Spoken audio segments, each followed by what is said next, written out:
दोस्तों, कोलकाता केस को सीबीआई ने सॉल्व कर लिया है। आज सुप्रीम कोर्ट में उसने जो अपनी स्टेटस रिपोर्ट लगाई है उसके मुताबिक अभी तक जो ये कयास लगाए जा रहे थे कि 1 का काम है, 2 का काम है, 5, 10 का, यहाँ तक कि 35 लोगों के इसमें नाम आ रहे थे, तो ये सारा कुछ जो है आज जाके साफ हुआ। दूध का दूध, पानी का पानी साफ हो गया है।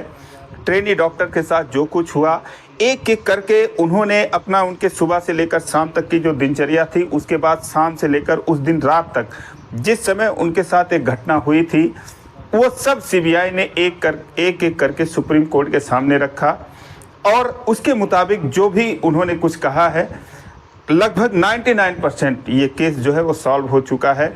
उन्होंने डॉक्टरों से कहा है कि जो वो हड़ताल पर हैं अब वो अपने काम पर वापस आ जाएं, क्योंकि इसमें जो है जो दोषी हैं उनको सज़ा दी जाएगी, उनको पकड़ा भी जा चुका है। तो इस तरीके से सीबीआई ने इसमें एक एक करके अपनी बातें बताई हैं सुप्रीम कोर्ट में। उसके अनुसार जो है, सुबह जो संजय रॉय था और उसका एक दोस्त था, ये दोनों लोग मिलते हैं, दिन भर साथ में रहते हैं, क्योंकि 3 दिन बाद ये खड़गपुर से एक पुलिस वेलफेयर पार्टी से होकर आया था और उसके बाद संजय राय अपने एक दोस्त से मिलता है जो कि सिविक वॉलंटियर वो भी था कोलकाता पुलिस के 4थी बटालियन में। जब ये दोनों मिलते हैं उसके बाद जमकर दारू पीते हैं और उसके बाद जैसे शाम होती है तो उनके दिल की जो हवस है वो उठती है और उसके बाद वो जो है ये ऐसा कुछ करने की सोचते हैं। लेकिन जब वो हॉस्पिटल के बाहर इधर उधर ताड़ते हैं, बाहर जाते हैं, तो उसका जो दोस्त होता है संजय राय, वो कहता है कि सीधा सा इसका एक तरीका है कि चलो चलते हैं वहाँ पर एक सोनागाछी, जो कि कोलकाता का सबसे बड़ा रेड लाइट एरिया है जहाँ पर 8-10 हज़ार लड़कियाँ काम करती हैं। तो उसका दोस्त जो है कहता है चलो वहाँ चलते हैं। दोनों नशे की हालत में वहाँ पर जाते हैं। वहाँ पर जाने के बाद जो संजय राय था वो बाहर ही खड़ा रहता है और उसका दोस्त जो है वो अंदर जाता है। लेकिन अंदर से आने के बाद वो कहता है यार कुछ जमा नहीं, चलो कहीं और चलते हैं। उसके बाद वो लोग फिर एक चेतना इलाका है वहाँ पर जाते हैं, वहाँ भी एक रेड लाइट एरिया था, वहाँ पर जाता है एक कोठे पर। तो उसका दोस्त जाता है और फिर जो संजय रॉय होता है वो बाहर ही खड़ा होता है। अब वो बाहर क्यों खड़ा होता है, अंदर क्यों नहीं जाता, इसके बारे में जो उससे पूछा गया तो बोलता है कि एक बार मेरे पास पैसे नहीं थे। दोबारा जब पूछा गया तो बोला कि मैं वहाँ सब जाता नहीं हूँ। लेकिन उसके दिल में जो मेन चीज़ था वो ये था कि जो भी मुझे कुछ करना है वो मुझे बाहर करना है, इन सब जगहों पर नहीं करना है। तो जब ये दोनों दोस्त वहाँ पर जाते हैं और उसका दोस्त दूसरी जगह भी अंदर जाता है, संजय राय बाहर खड़ा रहता है, वहाँ से वो फिर बाहर आता है और उसके बाद फिर ये दोनों लोग वहाँ से चेतना से आते हैं हॉस्पिटल। हॉस्पिटल आने के बाद फिर हॉस्पिटल के पीछे जाते हैं, फिर जमकर वो लोग पीते हैं और तब तक उनका ये तीसरी बार हो चुका था जब वो दोनों साथ में बैठ के बहुत सारा पी चुके थे। उसके बाद रात को 11 बज जाते हैं और इधर जो ट्रेनी डॉक्टर थी वो 36 घंटे के शिफ्ट पर थी। 36 घंटे के बाद रात हुई। रात को उनको जो है डिनर के लिए उन्होंने ऑर्डर किया और डिनर में चिकन और रुमाली रोटी का उन्होंने ऑर्डर किया। उसके बाद अपने जो और दोस्त थे, स्टाफ थे, उनके साथ उन्होंने खाना खाया। नीरज चोपड़ा का मैच देख रही थी जो कि जेवलिन का फाइनल था। उस रात 8 अगस्त की रात को पूरा हिंदुस्तान जो है उनके स्वर्ण पदक जीतने की दुआएं कर रहा था। हालांकि स्वर्ण पदक वो नहीं जीत पाए, पाकिस्तान के अरशद नदीम ने जीता, उन्होंने सिल्वर मेडल जीता। लेकिन जो है पूरा देश उनके लिए दुआएं कर रहा था और उन्हीं दुआ करने वालों में से ट्रेनी जो डॉक्टर थी कोलकाता के आरजीकर मेडिकल कॉलेज की, वो भी शामिल थी और उनके और दोस्त भी शामिल थे। यही कहें जो उनके डॉक्टर दोस्त थे वो भी शामिल थे। जब मैच ख़त्म होता है उसके बाद ये लोग फिर अपनी ड्यूटी पर लग जाते हैं। लेकिन ड्यूटी के बाद ऐसा होता है, जब 36 घंटों का शिफ्ट होता है, 4-5 डॉक्टरों की, वहाँ पर कुल मिलाकर 5 डॉक्टरों की नाइट ड्यूटी थी, तो एक एक करके वो लोग आराम करने की सोचते हैं। तो जो ये डॉक्टर होती हैं ट्रेनी, ये कहती हैं ठीक है मैं सेमिनार हॉल में जाती हूँ, वहाँ पर थोड़ा आराम करती हूँ। तो ये रात को वहाँ आराम करने चली जाती हैं और जो संजय राय होता है उसका दोस्त होता है, तो उसका दोस्त कहता है कि अब जो है मुझे घर जाना चाहिए, मैं घर जा रहा हूँ। संजय उसको रोकता है, कहता है कि अभी रुक जाओ और अभी कैसे तुम जा रहे हो। लेकिन वो कहता नहीं भाई मुझे घर जाना है, मुझे जो जो करना था वो मैंने कर लिया है। संजय राय उसे रोक नहीं पाता है। वो ऑनलाइन उबर की एक बाइक बुक करता है और फिर उस पर बैठकर वो अपने घर चला जाता है। यहाँ से वो तो घर चला गया, लेकिन जो संजय राय होता है अब वो जो है हॉस्पिटल में इधर उधर घूमता है, क्योंकि सिविक वॉलंटियर था और हॉस्पिटल के पुलिस चौकी पर ही उसकी ड्यूटी थी, तो राउंड लगाता रहता था। और उसके बाद जब काफ़ी रात हो गई, उसने और पी लिया, उसको और नशा हो गया, तो उसके बाद वो भी जाता है सेमिनार हॉल में। हालांकि सेमिनार हॉल में उसको जाने का अलाउ नहीं होता, क्योंकि वहाँ पर पुलिस अपनी ड्यूटी दे रही थी। उस बिल्डिंग में जो कैजुअलिटी का वहाँ पर डिपार्टमेंट है, पेडियाट्रिक डिपार्टमेंट है, इसके अलावा भी जो है वहाँ पर बहुत सारे जनरल इमरजेंसी है, ये सब सारे वार्ड है, तो वहाँ पर आम आदमी का जाना अलाउ नहीं होता है। और लेकिन ये सिविक वॉलंटियर था, तो ये जो है आसानी से वहाँ पर चला जाता है। लेकिन सेमिनार हॉल तक जब ये जाता है तो वहाँ पर बैठता है कुर्सी पर, और वहाँ पर जब कुर्सी पर बैठे बैठे वो देखता है, इधर उधर नज़र दौड़ाता है, तो एक बेड पर जो ट्रेनी डॉक्टर थी वो जो है गहरी नींद में सोई हुई थी। अब जो दिन भर अपने दोस्त के साथ करना चाहता था इधर उधर घूम के, लेकिन उसने नहीं किया था, अब उसे वो मौका मिला था। या यूँ कहे कि उसकी नीयत डोलती है, तो जाके वो कंबल हटाता है थोड़ा सा, तो देखता है कि ये एक लेडीज़ डॉक्टर हैं। अब यहाँ पर जो है वो डॉक्टर को निहारने लगता है और उसके बाद अपनी मनमानी पर उतर आता है। लेकिन जब डॉक्टर की आँख खुलती है तो वो उन्हें पहचान जाती हैं और उसके बाद ज़ोर ज़ोर से आवाज़ लगाती हैं। लेकिन वो एक ट्रेंड बॉक्सर होता है, जो कि बॉक्सिंग का ट्रेनिंग लिया हुआ था, और इसी अपने ट्रेनिंग के चलते जो है वो स्कूल के प्रिंसिपल का बहुत ही खास रहता है, क्योंकि उनके बाउंसरों में वो शामिल रहता था। जो भी उनके 10-20 बाउंसर थे उनमें वो शामिल रहता था, उनके आगे पीछे डोलता था और उनका खास था। शायद इसीलिए उसको बचाने के लिए सारा कुछ हॉस्पिटल में जो भी बाद में तमाशा हुआ वो सब किया गया।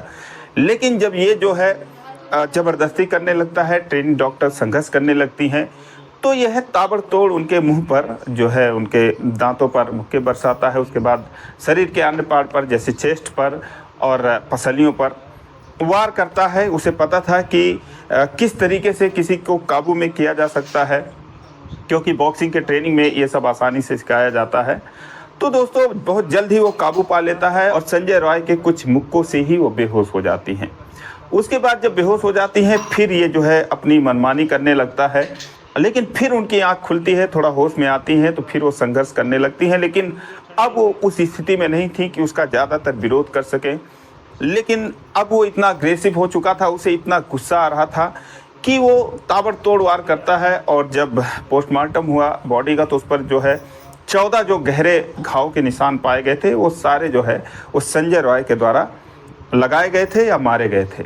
उसके बाद वो अपनी जब मनमानी करता है और उसका मन शांत होता है, फिर वो जो है वहाँ से उठता है और वहाँ से उठाकर उनकी जो बॉडी होती है, क्योंकि तब तक वो अपना दम तोड़ चुकी थी, वहाँ से उठाकर और एक गद्दा होता है नीचे ज़मीन पर, पोडियम टाइप का, उस पर जो है लिटा देता है और एक नीला कंबल उठा देता है और हाथ को मोड़कर आँख पर ऐसे रख देता है कि जैसे कोई अगर देखे तो ऐसे लगे कि जैसे कोई सो रहा हो। और वो गद्दा जहाँ पर पड़ा था, वो ट्रेनी डॉक्टर जहाँ पर पड़ी थी, रोशनी वहाँ पर हल्की थी, इसलिए कुछ ज़्यादा साफ दिखाई नहीं दे रहा था।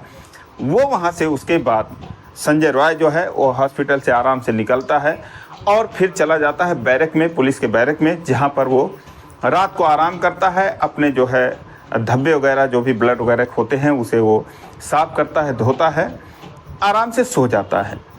इधर 6 बजे जब आता है एक कर्मचारी, तो देखता है कि जैसे कोई सो रहा हो, और चूँकि घुटनों तक जो कंबल था वो सिमटा हुआ था और नीचे जो है कुछ वस्त्र नहीं था, तो वहाँ पर जाना उचित नहीं समझा। सोचा कोई लेडीज़ हैं जो सो रही हैं, इनके कपड़े अस्त व्यस्त हैं, वो वहाँ तक जाना, पास तक जाना उचित नहीं समझता है और दूर से ही देखकर वो चला आता है। लेकिन फिर आधे घंटे बाद जब 6:30 बजे एक और स्टाफ जो है, जूनियर डॉक्टर थे, वो वहाँ पर जाते हैं, तो वो वहाँ पर देखते हैं जब दूर से देखते हैं तो उन्हें समझ में आ जाता है कि कोई ऐसे भी कैसे सो सकता है इस तरीके से और कपड़े हटे हुए हों। वो पास में धीरे धीरे जाता है तो फिर और चीज़ें देखता है, वहाँ पे लैपटॉप टूटा हुआ और वहाँ पर मोबाइल, बोतल और सब कुछ वहाँ पर ऐसे लग रहा था कि जैसे क्या हुआ है। वो समझ जाता है 1 मिनट में कि इन महिला के साथ, इन डॉक्टर के साथ जो है कुछ बहुत बुरा हुआ है। उसके बाद वो आता है, बाहर शोर मचाता है। उसके बाद पुलिस आती है और वहाँ पर जो है वो बॉडी को अपने कब्जे में लेती है। लेकिन दोस्तों एकमात्र आरोपी जो है, सीबीआई ने अभी तक बताया है कि जो लेडीज डॉक्टर के नमूनों के साथ जो नमूने इकट्ठे किए गए थे, उनके जो सैंपल्स लिए गए थे, उनमें जो है सिर्फ संजय राय का ही सैंपल्स पाया गया है। लेकिन आखिर संजय राय को बचाया क्यों जा रहा था? क्यों जो है कोलकाता पुलिस इसमें हिला हवाली कर रही थी, इतनी लेट लतीफ़ी कर रही थी? क्यों जो है सबूत को मिटाने का प्रयास किया गया? क्यों जो है लेडी डॉक्टर के माता पिता से झूठ बोला गया कि पहले तबीयत खराब है, बाद में यह हुआ कि आपकी बेटी ने खुद ही अपनी जीवन लीला समाप्त की है? और उसके आने के बाद भी प्रिंसिपल उनसे मुलाकात नहीं करते हैं। वो कहते हैं मेरे ऑफिस में आके उनके माता पिता मिले। तो ये उनके प्रति रवैया था। और जब मीडिया वहाँ पर जुटती है, काफ़ी हल्ला मचता है। फिर प्रिंसिपल संदीप घोष जो है वो जाते हैं वहाँ पर, लेकिन फिर भी वो उनके माता पिता से बात नहीं करते हैं। अब उनके मामले में जो खुलासा हुआ है कि वो क्या क्या करते थे संदीप घोष के बारे में, एक उसी हॉस्पिटल के जो डिप्टी सुपरिंटेंडेंट हुआ करते थे डॉक्टर अख्तर अली, उन्होंने जो खुलासे किए बहुत चौंकाने वाले किए हैं। उन्होंने कहा है कि जो संदीप घोष थे, जो फर्स्ट ईयर के स्टूडेंट होते थे, उनको जो है वो फेल करने की धमकी देते थे और सीनियर डॉक्टरों के द्वारा उनके साथ रैगिंग भी करवाते थे। जूनियर डॉक्टर को गेस्ट हाउस में बैठकर वो शराब पिलवाते थे और उनको जो है अपने खेमे में शामिल कर लेते थे। और कुछ लोगों को उन्होंने वसूली के लिए इकट्ठा किया था, और जो कि स्टूडेंट से पैसा वसूली करते थे, दुकानदारों से करते थे, जो हॉस्पिटल के आसपास लगाते थे। इसके अलावा बहुत सी ऐसी भ्रष्टाचार और राजनीति वो करते थे। और यहाँ तक कि खुलासा हुआ है कि जो गेस्ट हाउस में थे, जो जूनियर डॉक्टर थे प्रिंसिपल के लिए, ये सारे लोग जो है बाहर से लड़कियां भी मंगवाया करते थे अपने इस्तेमाल के लिए। इसके अलावा जो बॉडी होती थी, चाहे वो लावारिस हो, चाहे वो उसका कोई वारिस हो, जो कि उनके बिना परमिशन के उनके साथ कुछ किया नहीं जा सकता है पीएम में। लेकिन ये जो है उनको झांसे में रखकर उनके जानकारी के बगैर उसको जो है जो बॉडी होते थे उनको वर्कशॉप में दिया करते थे। क्योंकि जो प्राइवेट मेडिकल कॉलेज हैं वहाँ पर जो है बॉडी की कमी रहती है, क्योंकि जब भी कोई इंसिडेंट होता है तो लोग सरकारी हॉस्पिटल में ही लेकर आते हैं और वहाँ के मॉर्चरी में जो है वो बॉडी को रखा जाता है। लेकिन ये जो है ऐसे भी शव का इस्तेमाल करते थे जिनके परिजन जो है वहाँ पर बॉडी को लेने के लिए खड़े रहते थे। इसके अलावा जो लावारिस शव रहता था, जिसका कि नियम है कि अगर 3 दिन या 5 दिन कोई उसका वारिस नहीं आया तो पुलिस जो है उसके धर्म के अनुसार वो नगर पालिका का जो है नगर पालिका की हेल्प लेते थे और उनके धर्म के अनुसार, चाहे वो हिंदू हो, मुस्लिम हो, सिख हो, ईसाई हो, उनके अनुसार उनको डिस्पोज करते थे या यूँ कहें कि उनका क्रियाक्रम करते थे।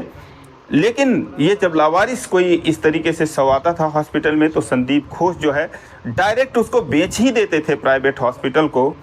इसके अलावा जो उनका सबसे बड़ा शौक था वो ये था कि वो कम उम्र की लड़कियों को अपने झांसे में लेते थे हॉस्पिटल में और उनके साथ वो उनका शोषण करते थे। ये सारी चीज़ें जो हैं वो डॉक्टर अख्तर अली ने बताया है और ये भी बताए हैं कि वो जो है उनका बहुत बड़ा राजनीतिक रसूख था।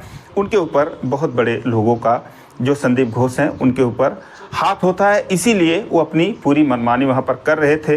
दोस्तों, उस प्रिंसिपल के निर्दयता का या उसके जानवरपन का इससे भी अंदाज़ा लगा सकते हैं कि उनकी पत्नी का सिजेरियन हुआ था, सर्जरी हुई थी और एक बार इन्होंने इतनी ज़ोर से अपनी ही पत्नी के पेट पर लात मारा कि जो टाँके थे वो टूट गए। अब दोस्तों, उसके बाद फिर जब हॉस्पिटल ले जाया गया तो रास्ते में ही उस पत्नी की मौत हो गई। अब दोस्तों, जानबूझकर एक डॉक्टर, अगर कि उसे पता है कि टाँके कितने नाजुक होते हैं, अगर यहाँ पर मारा जाएगा तो क्या कुछ हो सकता है, लेकिन उन्होंने जानबूझकर अपनी पत्नी को मौत के घाट उतारने के लिए ही शायद उसके पेट पर लात मारी थी। तो दोस्तों, संदीप घोष जो थे वो बहुत ही निर्दयी तरीके से वहाँ पर काम करते थे। हॉस्पिटल का उन्होंने ऐसी तैसी कर रखी थी और अपने रसूख के लिए, अपनी पावर दिखाने के लिए, अपने प्रभाव से लोगों को कब्जे में लेने के लिए, या यूँ कहें कि लोगों को इम्प्रेस करने के लिए हमेशा 10 से 20 सिक्योरिटी गार्ड के साथ वो चलते थे।